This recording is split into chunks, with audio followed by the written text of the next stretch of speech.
Channel पर video number 153 में। Financial statements of sole proprietorship का टॉपिक हमने शुरू कर दिया है।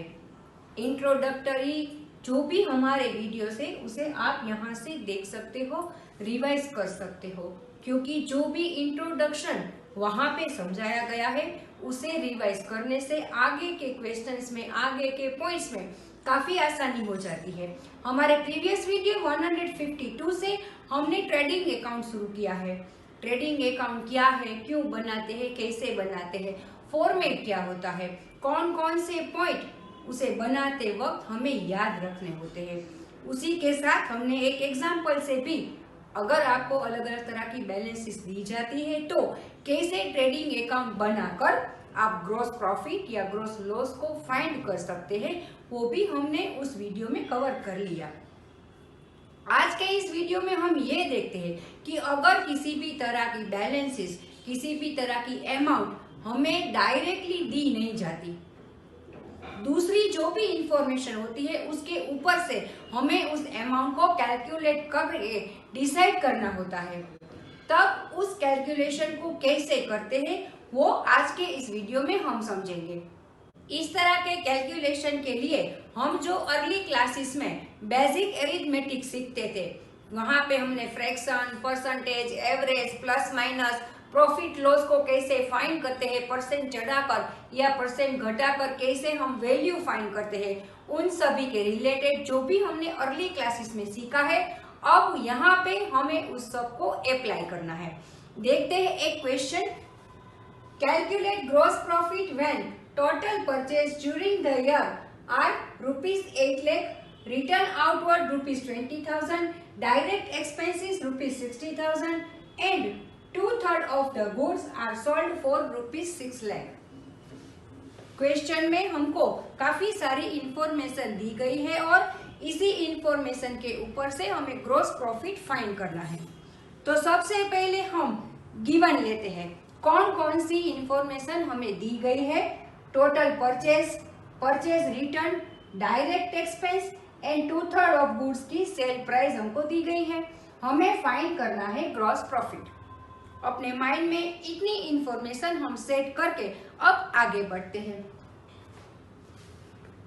सबसे पहले हमको total cost of sale good दी नहीं गई है, तो उसे ही हमें फाइंड करनी होती है, क्योंकि जो लास्ट में पॉइंट दिया गया है 2/3 ऑफ गुड की सेल प्राइस, टोटल जो भी हमारा सेल है उसका 2/3 हमने 6,10,000 में बेचा है, तो जाहिर है कि वो जो हमने बेचा है उसमें हमने प्रॉफिट लगाया होगा, तो उस प्रॉफिट को हमें ढूंढना है, मतलब ग्रॉस प्रॉफिट को हमें ढूंढना है। तो इसके लिए सबसे पहले हम फाइंड करेंगे total cost of goods sold. Total जो हमने गुड्स सेल की है उसकी प्राइस हम ढूंढेंगे। तो उसके लिए पहले तो total purchase 8 lakh minus return outward 20,000, उसके ऊपर डायरेक्ट एक्सपेंसेस जब हम लगाते हैं तो हमारी टोटल जो भी गुड्स हमने सोल्ड की है उसकी कॉस्ट आती है 8,40,000। जैसे कि हमने प्रीवियस वीडियो में अलग अलग फॉर्मूलाज भी दिए थे, उसी फॉर्मूला को भी याद रख सकते हो और लॉजिकली भी इसे हम फाइंड कर सकते हैं। फिर हम चाहते हैं 2/3 ऑफ गुड्स सोल्ड फॉर ₹6,10,000। अब इसकी कॉस्ट क्या है, ये जो दी गई है वो तो हमने सेल प्राइस है, कॉस्ट प्राइस हमारे पास नहीं है, तो अब उसे हम फाइंड करेंगे। टोटल जो हमारी गुड्स थी 8,40,000, उसका 2/3 पार्ट यानी कि 5,60,000। इसका मतलब जो गुड्स हमने 6,10,000 में सेल की है उसकी कॉस्ट प्राइस है 5,60,000। अब simple gross profit is equal to sale price minus cost price. तो सेल प्राइस में से कॉस्ट प्राइस हम माइनस करते हैं तो हमारा ग्रॉस प्रॉफिट आता है 50,000, जो कि हमारा आंसर है। Next question, calculate closing stock, opening stock, sales, carriage inward, sales return, gross profit, purchase return, इन सभी अमाउंट के ऊपर से हमें फाइंड करना है क्लोजिंग स्टॉक। सबसे पहले क्लोजिंग स्टॉक की जो फॉर्मूला है उसमें हमें ये देखना है कि कौन कौन सी बैलेंसेस हमारे पास अवेलेबल नहीं है, और जो अवेलेबल नहीं है उसे हम किस तरह से फाइंड करेंगे। क्लोजिंग स्टॉक फाइंड करने के लिए पहले हमारे पास नेट सेल होना चाहिए, कॉस्ट ऑफ गुड्स सोल्ड होनी चाहिए। तो सबसे पहले फाइंड करते हैं net sale. Net sale is equal to sale minus sales return. Find हो गया। नेट परचेज हमारे पास होनी चाहिए, उसे अगर हम इस तरह से दर्शाते हैं तो ठीक है, नहीं तो इस तरह से भी हम लिख सकते हैं, cost of goods sold, net sales minus gross profit. तो नेट सेल हमारा था 45,000, जिसमें से ग्रॉस प्रॉफिट 18,000 माइनस किया तो जो हमारी सोल्ड गुड्स थी उसकी कॉस्ट आती है 27,000। अब फाइंड करना है क्लोजिंग स्टॉक। तो उसके लिए opening stock plus net purchase plus carriage inward यानी कि डायरेक्ट एक्सपेंसेस, इन सबको प्लस करना होता है। इन सभी का जो भी सम आता है उसमें से हम क्लोजिंग स्टॉक माइनस करते हैं तो हमारी कॉस्ट ऑफ गुड्स सोल्ड आती है। ये फॉर्मूला है। पर यहाँ पे हमको कॉस्ट ऑफ गुड्स सोल्ड दिया गया है, मतलब हमने फाइंड कर लिया है और क्लोजिंग स्टॉक की अमाउंट हमारे पास नहीं है। जो भी इन सभी का टोटल आया उसमें से हम कॉस्ट ऑफ गुड्स सोल्ड को माइनस करेंगे तो जो आंसर आएगा हमारा वो होगा क्लोजिंग स्टॉक, जिसको हम यहाँ पे लिख सकते हैं। तो इस तरह से जो भी इंफॉर्मेशन दी गई होती है, नहीं दी गई है, उसके रिलेटेड फॉर्मूला आपको फॉर्मूला के मुताबिक वाइस वर्सा उसे फाइंड करना होता है। अब आते हैं नेक्स्ट क्वेश्चन नंबर 3 पर। Calculate gross profit which is 20% of sale. Sale की जो भी अमाउंट आती है उसका 20% हमारा ग्रॉस प्रॉफिट है, जिसे हमें कैलकुलेट करना है।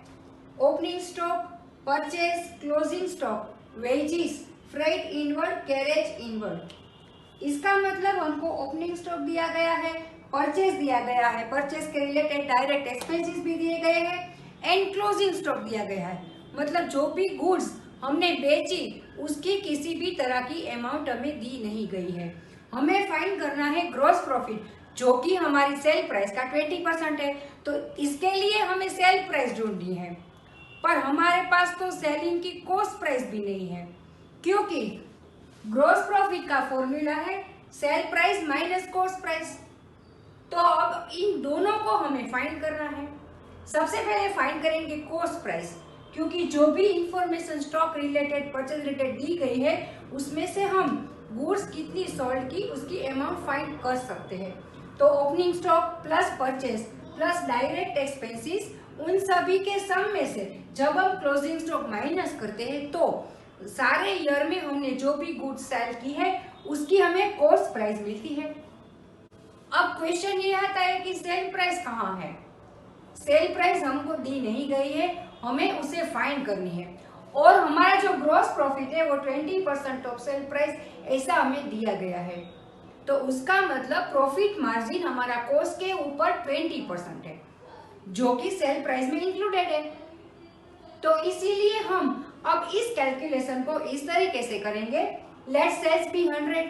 अगर किसी भी गुड की सेल प्राइस 100 रुपीज है तो उसमें 20% प्रॉफिट मिलाया है, उसका मतलब उसके ऊपर जो प्रॉफिट है उसकी अमाउंट है 20 रुपीज।